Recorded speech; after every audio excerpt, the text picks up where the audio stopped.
Clay, I'm so excited for this main event this weekend. We have a matchup between one of the, in my opinion, one of the greatest of all time, especially if you're talking in his native weight class, arguably the best of all time, and one Jose Aldo taking on Rob Font. You know, what when you see this potential number one contenders matchup in the bantamweight division, what are your thoughts when you see these two? I'm very excited to see it. I kind of feel like Aldo is right up there at the top when it comes to a 3-round fight. When he gets to these 5 rounds with these elite guys, it seems like he's going to start to have problems. So that's kind of what I'm looking forward to see. I believe Aldo will get out ahead, and it's can he hold him off as the rounds go on? Now, I don't know what the exact dimensions are as far as the difference between the two of them, but Rob Font has rode that beautiful jab all the way to this point. You know, do you think that that's something that's going to play a factor? You know, especially if Font's able to sit down behind the jab and stay behind that to set up his blend and work his entries for those power strikes. Especially, you know, the way that he was able to set up that kill shot against Marlon Moraes. Like, what are your thoughts?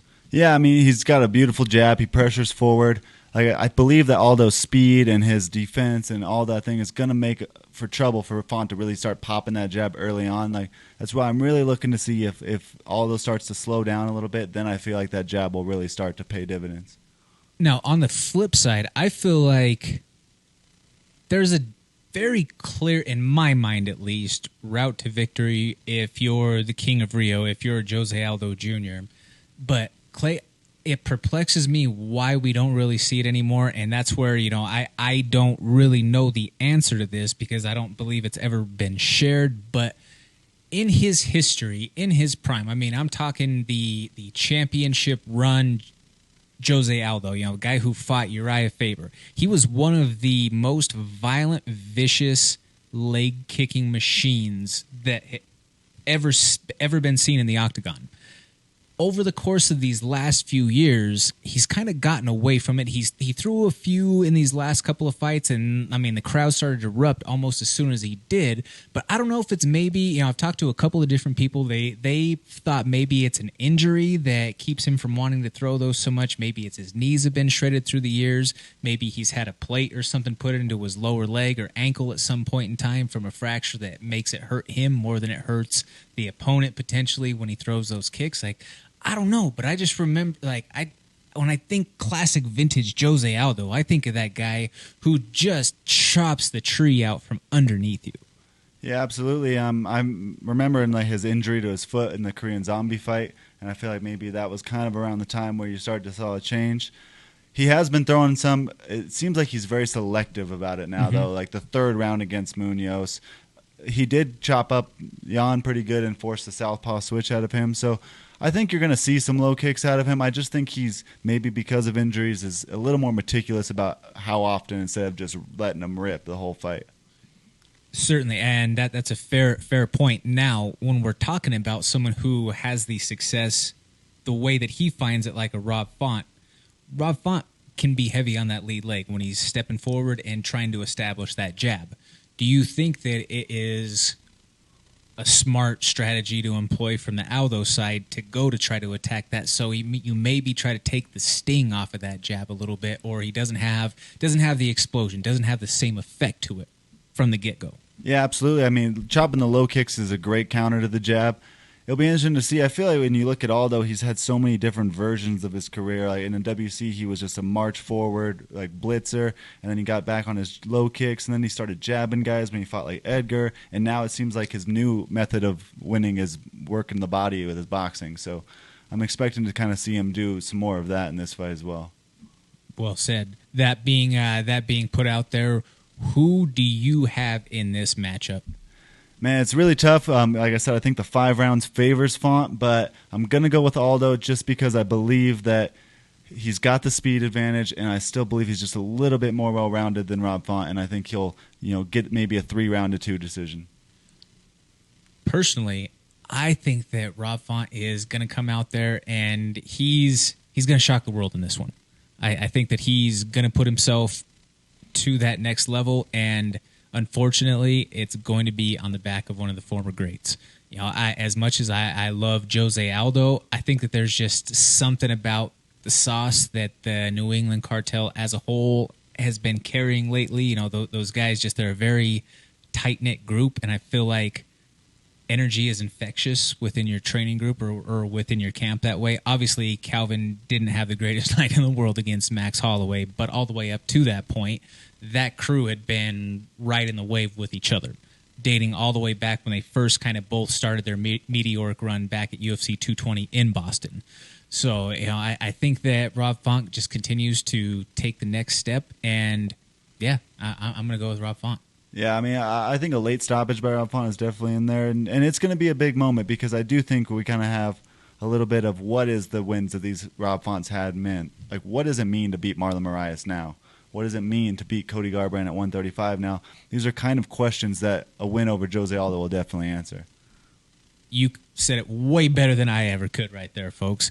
Moving along to the co-main event, we're going to take a look at one of the fights that I mentioned last week on my top 5 that I was looking forward to on the remainder of the year, and Rafael Fiziev taking on Brad Riddell. Now, this matchup of two of what can essentially be considered as the next wave of next contenders in that lightweight division, which just perpetually seems stacked with talent left and right.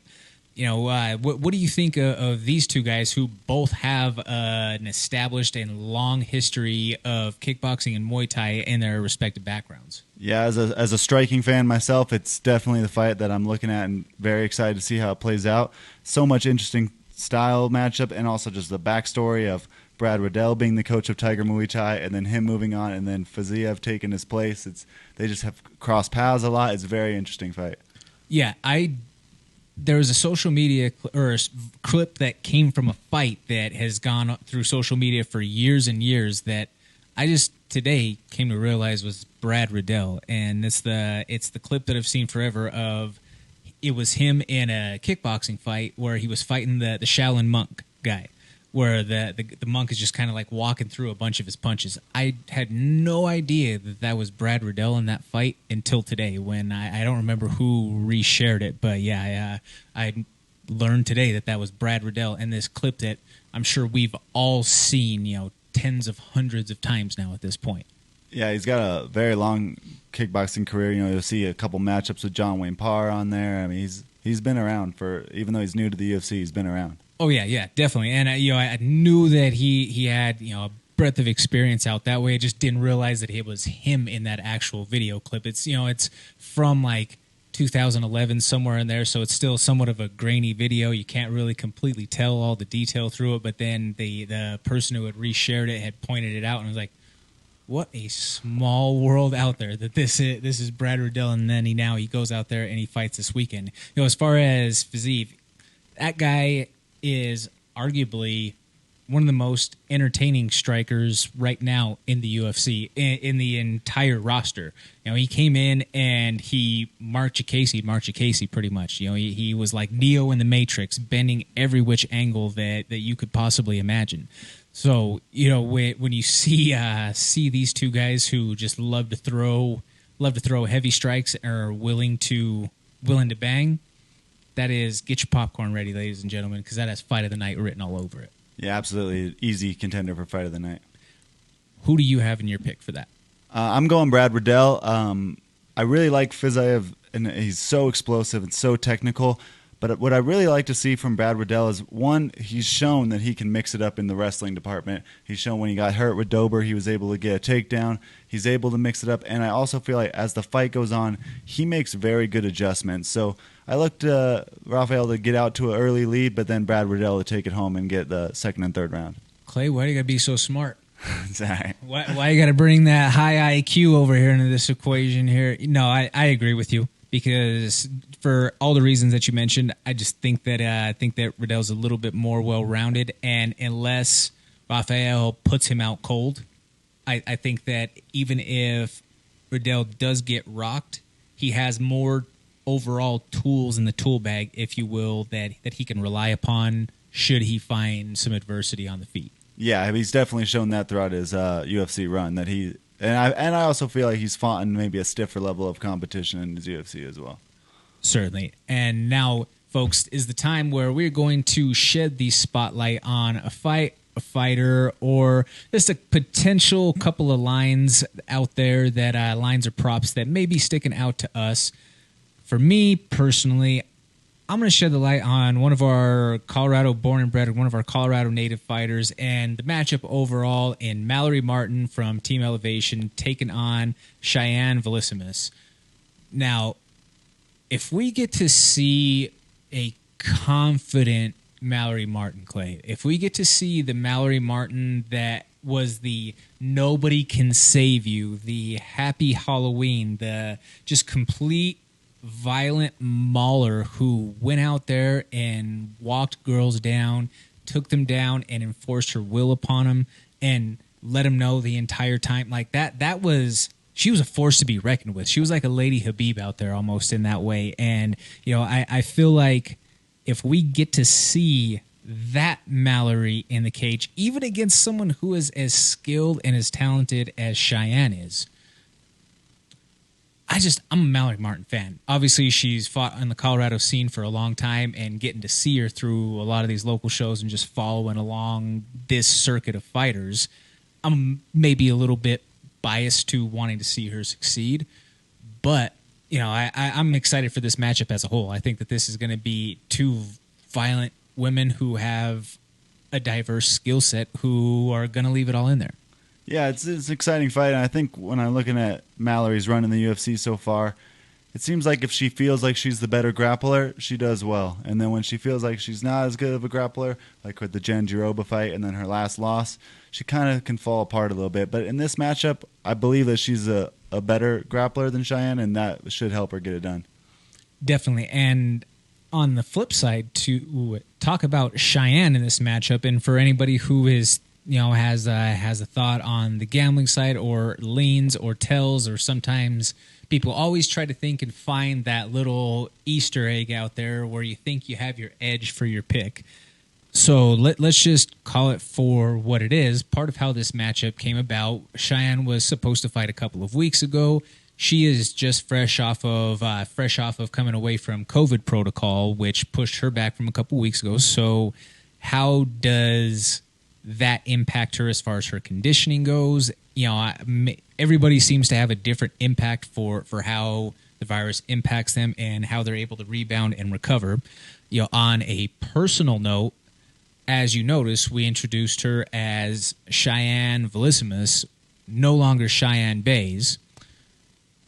Going through, just like we talked about last week with Joanne Wood, having to go through something that could have been a bit of a distraction in getting married leading up to a fight, going through a separation/divorce just a couple of weeks before a fight, that's also a heavy burden too.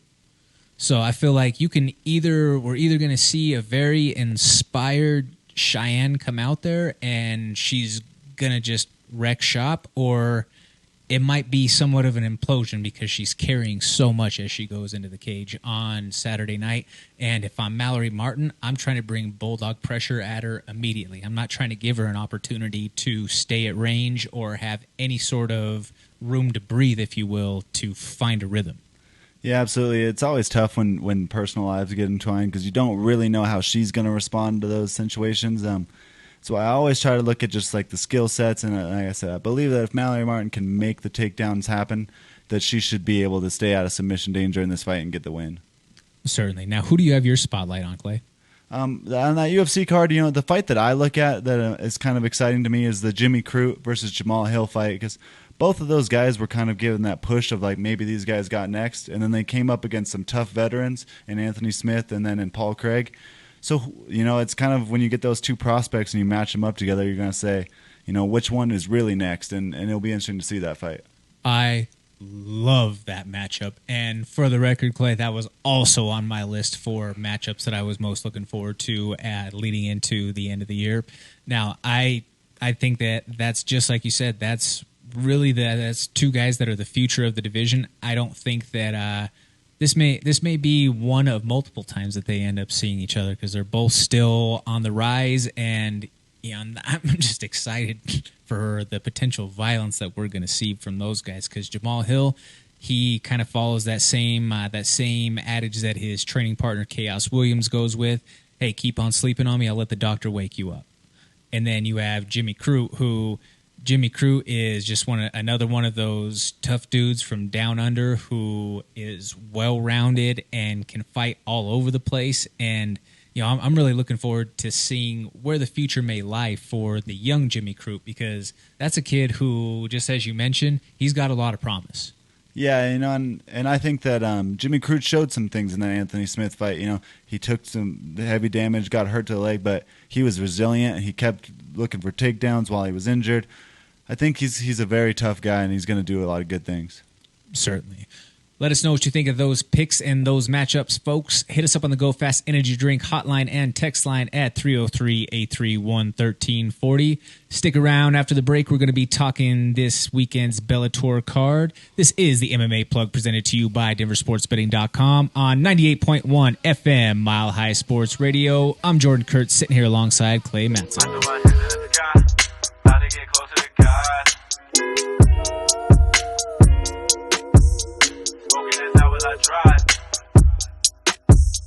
I threw my hands in the sky, bound to get closer to God.